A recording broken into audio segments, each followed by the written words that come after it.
विजय थलपती, काश्मीर ते कन्याकुमारी अफाट प्रसिद्धी असलेला अभिनेता, आता तमिळनाडूचे मुख्यमंत्री होणार आहेत। प्रश्न असा आहे की विजय यांनी त्यांच्या प्रसिद्धीचा वापर करून हे यश मिळवलं का? या प्रश्नाचं उत्तर जितकं हो आहे तितकंच ते नाही असंही आहे। फक्त प्रसिद्धीच्या जोरावरती त्यांना लोकांनी मतं दिली असं म्हणता येणार नाही, कारण भारत देशामध्ये प्रसिद्ध तर अनेक अभिनेते आहेत, अगदी विजयपेक्षाही जास्त। जसं की तमिळनाडूमधलंच उदाहरण घ्यायचं झालं तर रजनीकांत आहेत, कमल हासन आहेत, ही दोन मोठी नाव आहेत। तेलुगू भाषिकांसाठी चिरंजीवी आहेत, ही तिथली अत्यंत मोठी लोक आहेत, यांचेही करोडो फॅन्स आहेत। पण जे विजयला जमलं ते या सगळ्यांना प्रयत्न करूनही जमलं नाही, याची काही प्रमुख कारण आहेत। विजयनं असं नेमकं काय केलं, अशी कोणती जादू केली की तमिळनाडूतल्या जनतेनं त्याच्या पक्षाला भरभरून मतं दिली? हे सगळं जाणून घेऊयात या व्हिडिओमधून। नमस्कार, मी अमोल किन्होळकर, आपण पाहत आहात महाराष्ट्र टाइम्स ऑनलाईन। रजनीकांत, वयाची 75 गाठलेले रजनीकांत आजही प्रसिद्धीच्या शिखरावरती आहेत। गेल्या 4 दशकात त्यांचं स्टारडम तसूभरही कमी झालेलं नाहीये, उलट वाढत्या वयासोबत तेही वाढत गेलं। आजही रजनीकांत यांच्यावरती 200 कोटी 300 कोटी रुपये लावले जातात, कारण ते वसूल होण्याची 100% गॅरंटी असते। पण या अफाट प्रसिद्धीच्या जोरावरती राजकारणात उतरण्याचं धाडस त्यांनी कधीच केलं नाही। मी धाडस हा शब्द जाणीवपूर्वक वापरला, कारण राजकारणात येण्याची त्यांची इच्छा होती, तशी घोषणाही त्यांनी केली, पण प्रत्यक्ष ते कधीच राजकारणामध्ये आले नाही। जवळपास त्यांनी 25 वर्ष राजकारणामध्ये येण्यापासून संभ्रम ठेवलेला होता। जेव्हा त्यांनी पक्षाची घोषणा केली तेव्हा उशीर झाला होता आणि आरोग्याच्या कारणास्तव त्यांनी माघार घेतली, त्यामुळे त्यांचे करोडो फॅन्स त्यावेळी नाराज झाले। रजनीकांत यांच्या राजकारणात न येण्याच्या या निर्णयाला वेळेचा अभाव आणि त्यांचा वैचारिक गोंधळ ही कारणं होती। रजनीकांत यांनी 1996 पासून राजकारणात येण्याचे संकेत दिलेले होते, मात्र प्रत्यक्ष पक्षाची घोषणा करण्यास त्यांना 2021 पर्यंतची वाट पाहावी लागली। तोपर्यंत तमिळनाडूचं राजकारण बदललेलं होतं। योग्य वेळी निर्णय न घेणं हे त्यांच्या अपयशाचं सर्वात मोठं कारण ठरलं। तमिळनाडूची ही भूमी द्रविडियन, नास्तिक आणि तर्कवादी विचारांची आहे। रजनीकांत यांनी आध्यात्मिक राजकारणाची घोषणा केली, जी जनतेला भाजपच्या हिंदुत्वाकडे झुकणारी वाटली। द्रविडियन अस्मितेच्या राज्यामध्ये हे मॉडेल स्वीकारलं गेलंच नसतं। रजनीकांत यांना हे राजकारणात जाण्याच्या आधीच कळलं असावं, त्यामुळे त्यांनी प्रत्यक्ष राजकारणामध्ये येण्याचा विचार सोडून दिला। दुसरीकडे कमल हासन यांनी मात्र राजकारणामध्ये प्रवेश केला, स्वतःचा पक्षही स्थापन केला। पण कमल हासन यांचा मक्कल निधी मय्यम MNM हा पक्ष केवळ शहरी आणि सुशिक्षित वर्गापुरता मर्यादित राहिला। ग्रामीण भागामध्ये पोहोचण्यात आणि कार्यकर्त्यांचं जाळं विणण्यामध्ये ते अपयशी ठरले। कमल हासन यांची एलिट प्रतिमा आणि शहरी राजकारण त्यांच्यासाठी मारक ठरलं।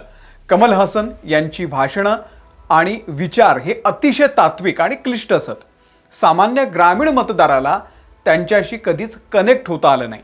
त्यांचा पक्ष मक्कल निधी मय्यम केवळ चेन्नई आणि कोइंबतूर सारख्या शहरांपुरताच मर्यादित राहिला।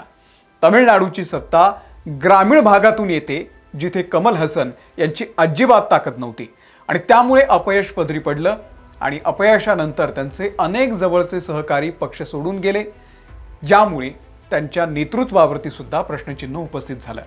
आता या दोनही सक्सेसफुल अभिनेत्यांचा फ्लॉप राजकीय नेता हा शो विजय थलपतीनं बघितलेला होता। रजनीकांत आणि कमल हासन यांच्या चुकांमधून विजयनं घेतलेला धडा हेच त्याचं यशाचं गमक आहे। विजयनं यासाठी योग्य वेळ निवडली। निवडणुकीच्या 2 वर्ष आधी आपल्या करिअरच्या शिखरावरती असताना चित्रपट सृष्टी सोडण्याची घोषणा केली। हातात करोडोंचे प्रोजेक्ट होते। नुसत्या नावावरती सिनेमा हिट होत असताना 500,000 कोटींची कमाई होत असताना विजयनं हे करिअर संपवण्याचा निर्णय घेतला। मला वाटतं ही गोष्ट तमिळनाडूच्या जनतेला भावली। त्यानं स्वतःला पार्ट टाइम राजकारणी न ठेवता फुल टाइम नेता म्हणून सादर केलं, आणि मी माझी हजारो कोटींची कमाई सोडून तुमच्या सेवेसाठी तयार आहे हे जनतेला ठासून सांगितल्यानं विजय यांच्यावरती तमिळी जनतेनं विश्वास ठेवला। विजयनं प्रत्यक्ष आपल्या राजकारणाची राजकीय पक्षाची स्थापना 2 वर्षांआधी केली, पण तयारी मात्र गेल्या 10 ते 15 वर्षांपासून केलेली होती। विजयनं त्याचं फॅन क्लब विजय मक्कल इयक्कम VMI ची स्थापना केलेली होती। याला फक्त चित्रपट प्रमोशनसाठी न वापरता गेल्या 10 वर्षांपासून सामाजिक कामासाठी वापरलं। प्रत्येक गावात आणि प्रभागामध्ये विजयचे अधिकृत फॅन क्लब होते आणि या कार्यकर्त्यांना त्यांनी राजकीय शिस्त लावली। जेव्हा TVK पक्षाची स्थापना झाली तेव्हा त्यांच्याकडे आधीच 1.5 कोटी नोंदणीकृत कार्यकर्ते होते। विजय यांनी तमिळनाडूच्या प्रत्येक मतदारसंघामध्ये विधानसभा मतदारसंघामध्ये मायक्रो मॅनेजमेंटवरती भर दिला। विजय यांच्या टीमनं प्रत्येक मतदारसंघातील जातीची समीकरणं, स्थानिक समस्या, तरुण मतदारांची संख्या यांचा सविस्तर अभ्यास केला। 85,000 फॅन क्लब्सना व्हर्च्युअल वॉरियर्समध्ये बदलला। प्रत्येक कार्यकर्त्याला त्याच्या भागातील 10 कुटुंबांशी संपर्क ठेवण्याची जबाबदारी दिली। राजकीय जाहिरातीपेक्षा व्हॉट्सअप ग्रुप्स आणि स्थानिक नेटवर्कद्वारे घराघरामध्ये जाऊन संवाद साधण्यावरती त्यानं भर दिला। नवीन आणि पहिल्यांदा मतदान करणाऱ्या जेनझी मतदारांना विजय यांनी आपलंसं केलं। त्यांनी AI, होलोग्राम रॅली आणि सोशल मीडिया रील्सचा वापर करून तरुणांना आकर्षित केलं। विजय यांच्या अतिरिक्त मतांमध्ये 80% महिलांचा वाटा आहे। त्यांनी महागाई, शिक्षण आणि आरोग्य या विषयांवरती महिलांशी थेट संवाद साधला। आता त्यात आणखी महत्त्वाची गोष्ट म्हणजे विजय यांची स्पष्ट राजकीय भूमिका। रजनीकांत यांची आध्यात्मिक राजकारणाची कल्पना अस्पष्ट होती। कमल हसन यांची विचारधारा समजायला कठीण होती। विजय यांनी द्रविडी राजकारण करत असताना पेरियर यांच्या विचारानं ते केलं आणि त्यासोबतच डॉक्टर बाबासाहेब आंबेडकर यांच्या संविधानिक विचारानं आपल्या पक्षाचा पाया रचला।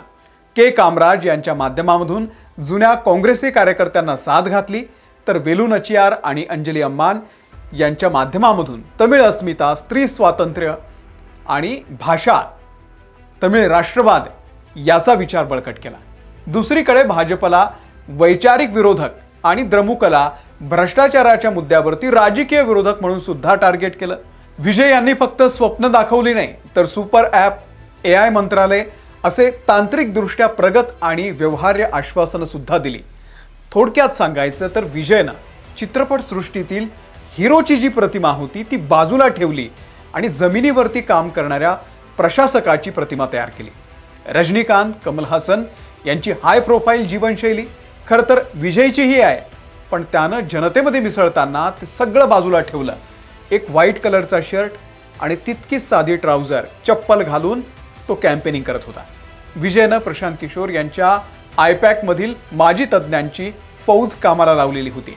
प्रत्येक मतदारसंघामध्ये स्थानिक प्रश्नांची यादी तयार करून त्यावरती उपाय सुचवणारा मॅनिफेस्टो सुद्धा तयार केला। विजयनं त्यांच्या भाषणामधून अक्का म्हणजे बहीण आणि थंबी म्हणजे भाऊ या नात्याला साथ घातली, ज्यामुळे महिला मतदारांची मोठी फळी त्याच्या पाठीशी उभी राहिली। कमल हासन फक्त टीव्हीवरती आणि सोशल मीडियावरती दिसायचे, विजयनं मात्र पदयात्रा आणि छोट्या सभांवरती भर दिला आणि त्याचं फळ विजयला मिळालेलं आहे। तुम्हाला विजय थलपती यांच्या या यशाबद्दल नेमकं काय वाटतंय आम्हाला कमेंट करून नक्की सांगा। या व्हिडिओमध्ये इथेच थांबतोय। धन्यवाद।